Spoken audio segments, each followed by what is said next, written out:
কোলে হ্যাঁ, আচ্ছা এখানটাই পদকর্তা কি বোঝাতে চাইলেন, আমরাও কি বুঝলাম, আর তিনিও বা কি বোঝাতে চাইলেন? জ্ঞান মিশ্র নন্দলায় যাও,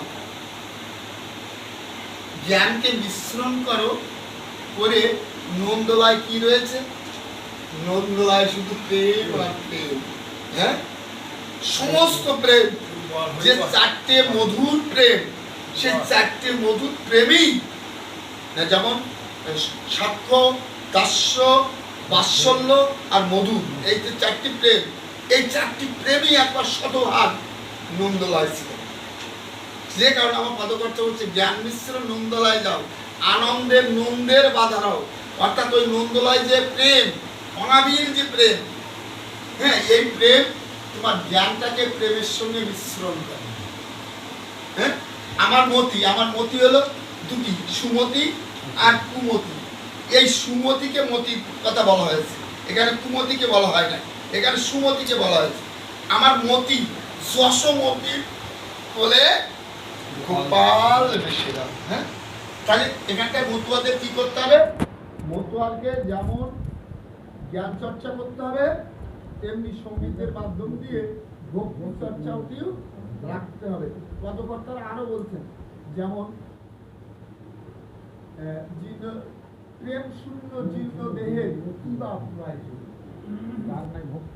যার নাই ভক্তি রতন প্রেমাস্বাদন অকালে হয় কালের মতো হয়। হ্যাঁ, তাহলে আমরা যত যাই করি না কেন, আমাদের কিন্তু এই প্রেম শূন্য হলে হবে না। প্রেম শূন্য হলে জীর্ণ দেহের ন্যায় হবে।